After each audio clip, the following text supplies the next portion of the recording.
Dobar dan, poštovani gledalci. Moje ime je Milan Vilić, a vi ste na kanalu Denzitet 4. U nekim od ranijih emisija sam govorio o tome da je nekada mnogo važnije na nekoj konferenciji za štampu ili nekom javnom istupanju nekog političara ono što on nije rekao od onoga što je zaista rekao.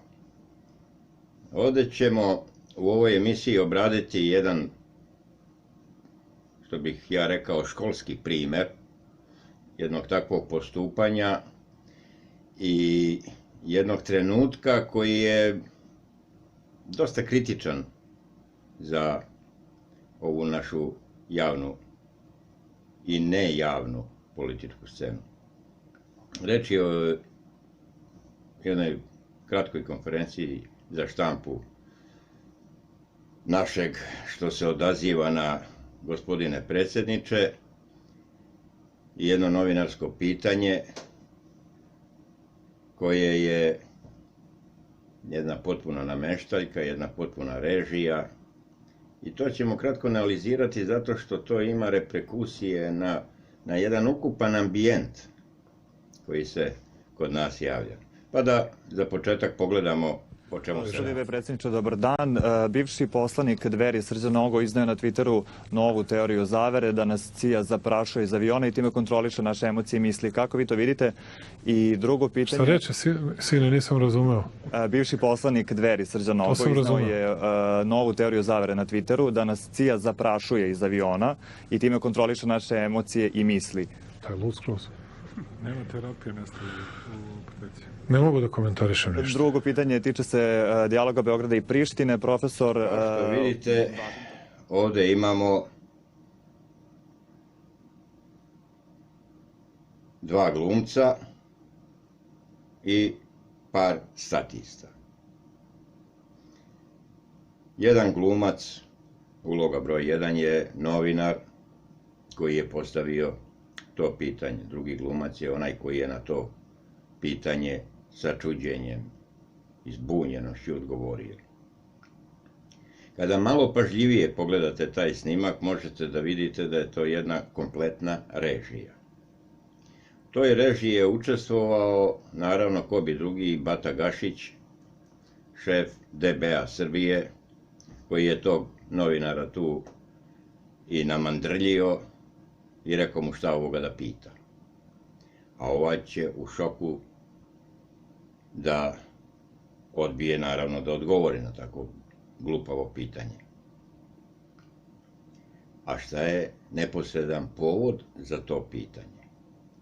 Neposredan povod za to pitanje, barem po mom sudu, jedan nastup gospodina Velibora Vukašinovića na YouTube kanalu Glas javnosti, koji je do sada, koliko ja videh, imao oko 440.000 pregleda.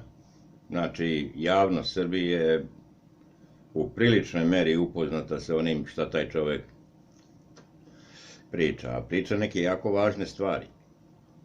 Možda po mom sudu jednu od najvažnijih za našu sudbinu.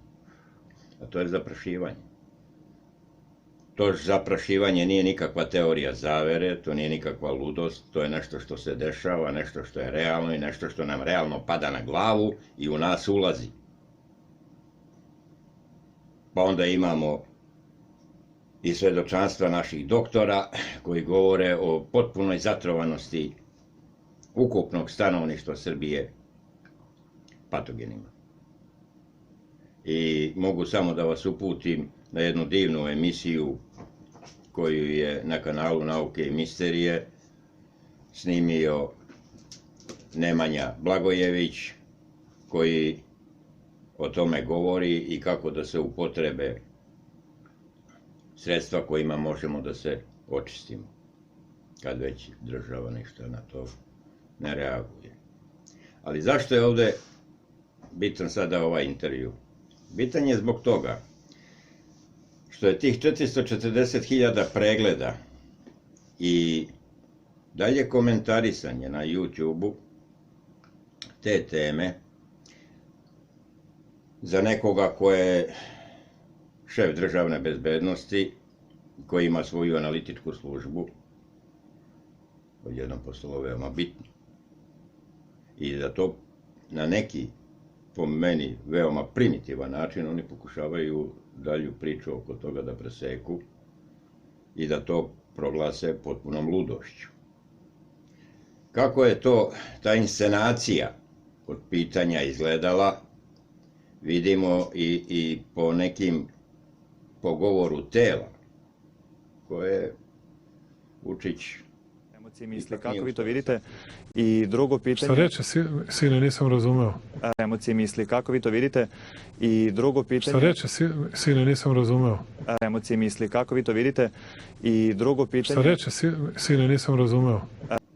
On se prvobitno okrenuo ka Gašiću, jer je to bilo nešto što je dogovoreno. A to je refleksni pokret. Nama dovoljan za tako nešto. I imamo naravno komentar ministra Lončara, koji ja koliko znam nije psihijatar. On se malo u struku umešao. Imamo mi nekoliko popularnih psihijatara na ovoj YouTube sceni, mogli bi malo na tu temu da popričaju i da mu malo provere kompetencije.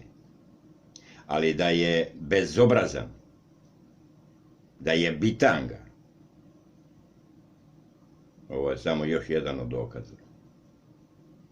Kao što su i svi ovi koji su postrojeni oko onoga što se odaziva na gospodine predsjedniče. Ovde treba izvući jednu pouku, a ona se sadrži po meni u sledećem. Kada slušate istupanja naših političara, povedite računa o tome, pre nego što donesete sud o tome šta je on rekao. Kakav je kompletan mizascen, ko se tu nalazi, ko postavlja pitanje, kako se formulisalo pitanje, kako je formulisan odgovor, šta se sve dešava. Jer ovde je osnovni pokušaj imputacije da je pitanje glupo, a preko koga se to najbolje, po njihovom mišljenju, može plasirati u javnost. Pa preko Srđana Noga. Zašto preko Srđana Noga? Zašto nisu nekog drugog uzeli za primer, nego su uzeli za primer Noga? I o tome malo razmislite. Pa uzeli su ga zbog toga što je taj Nogo neko koji je i u ovoj patriotskoj javnosti prokazan kao štetočina. I sad njemu još nalepiti ćušku, smatra se da je najjeftinije. I to su i uradili.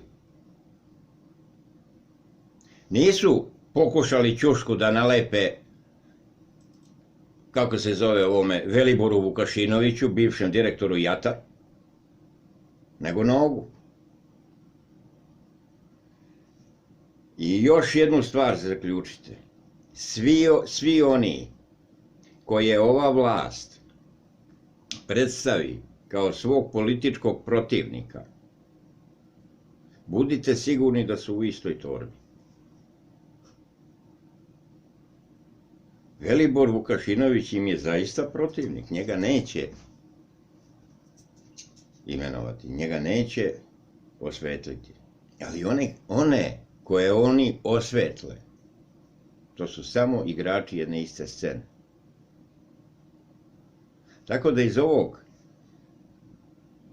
kratkog videa i još mog kraćeg obraćanja možete da izvučete neke zaključke. Ja sam ih barem izvukao. Nadam se da sam pomalo pomogao, jer se moramo potruditi da ovima ne dozvolimo koliko god je moguće da se koprcaju. Treba ih hvatati na svakoj krivini, na svakom ispadu. Gde god je moguće, ne dozvoliti im taj prostor koji oni misle da imaju. Znaju oni da se njihov manevarski prostor sužava, ali ih treba na svaki mogući način seći i seći dok taj trulež iz korena ne isečemo. Sve vas pozdravljam i volim za Carstvo nebesko u slobodnoj Srbiji. Živeli.